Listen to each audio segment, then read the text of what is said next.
Hey guys, I just want to speak some thoughts before actually going into some of the teaching that I will be doing for my first series called The Mystery of God and How to Recognize Idolatry.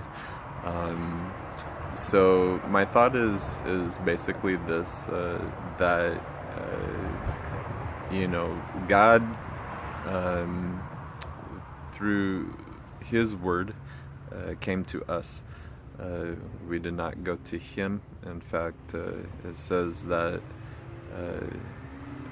He came and He called a people that were not His people, um, and we became uh, His people, and He became our God. So it's not that God has not revealed Himself. He's revealed Himself very clearly throughout history. Um, and it is also evident that man, through their corrupted minds, have made many idols, many errors in how they saw God, based off of them trying to either seek God or rebel against God. It's not that they did not know God or have not heard God before. The warning, even in 1 John chapter 5, it says that we have this understanding based off of the Spirit that God has given us. At the end, it says, little children, flee idolatry. So it's not that we at one point did not know God. God made Himself very clear to us by coming to us and revealing Himself. However, when trying to seek for God or seek for knowledge, many times the trap is that we would find ourselves in this place of idolatry, because it takes a real encounter with God to be able to get to know God. Otherwise, our imaginations can take us places into idolatry, because you're dealing with things that are spiritual. You look at pagan history, and we all have pagan roots before we came to know God. Before God actually came to us, we were worshiping other gods. We were worshiping idols. The scripture says, behind every idol there is a demon. So I am convinced that when talking about idolatry, is talking about things that are in the spiritual realm, that people create with their minds, with their imagination.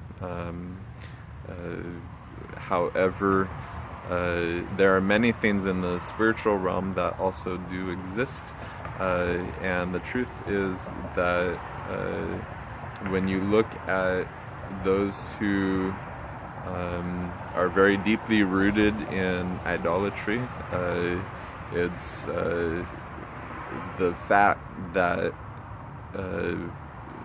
the things that they are worshiping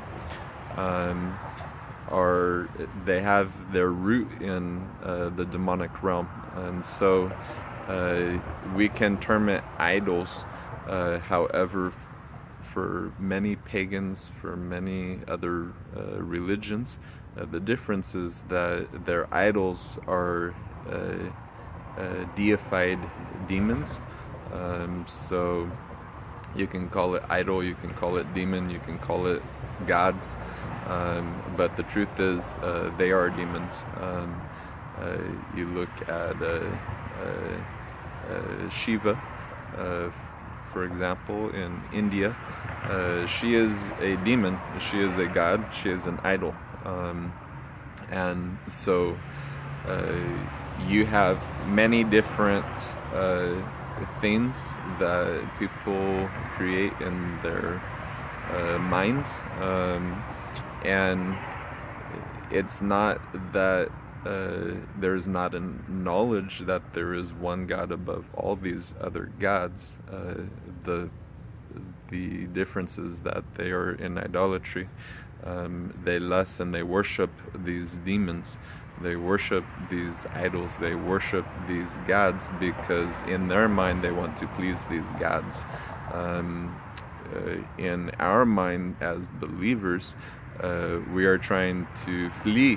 God commands us to flee these idolatry, these idols, these demons, this demonic warfare against the soul, not to please them. There is no other God except for God Yahweh, and so all these other gods that man in the world is trying to please, no matter what culture you go to, even America has its idolatry. And in the teachings that I will present to you, I will show you America's gods. I will show you the root of where we come from, but also as believers, the root of our DNA that comes from God, our identity that comes from God, this knowledge that we're supposed to have in God. So in explaining the mystery of God, it's important to weed out all roots of idolatry. You may have your roots in Spiritism, you may have your roots in paganism, you may have your roots in Freemasonry, in this New Age theology, which emphasizes the God in you, the self version of God. You are God. You are a God. Type teaching. All of these things, when trying to really discover who God is, you want to weed all these things out so it does not become part of your teaching, your understanding, your perspective, your thoughts towards God. And anybody coming out of idolatry or witchcraft or the power of Satan, in this sense, will understand that it is very difficult, but yet this is the only way to come to God.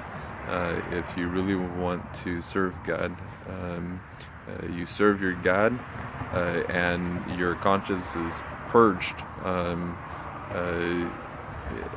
in the way that you see God, because you cannot worship God and have any idolatry in your life. So I will be talking about this, and just a thought. We can become you never can know God with ignorance in your life, just the same as you can never know your enemy and totally ignore him. You don't want to focus on him. The Bible warns when the serpent says that you can be like God, knowing both good and evil. You have this type of knowledge. There is a warning for this type of knowledge, but the Bible also says, be simple with what is evil and be wise with what is good. So it doesn't mean that God did not tell us not to study our enemy, to know our enemy. But for this, you want to be very wise, because you do not want to magnify the enemy. You do not want to focus in on the enemy, put your attention towards the enemy. I would say this, anything that is a distraction for you, that God has not lead you into something having to do with your own life. If this is not for you, then it is better not to walk into it just based out of a spirit of curiosity. If it does not apply to you in some way, I would say just simply, it's good to have just a basic understanding, but not to go deep into it. So that is my advice for you as we move forward in this teaching, and I hope that you will find deliverance, you will find what you're searching for. If there's any question that you have, please contact me, and I'd be glad to answer any questions that you have. All right, thank you.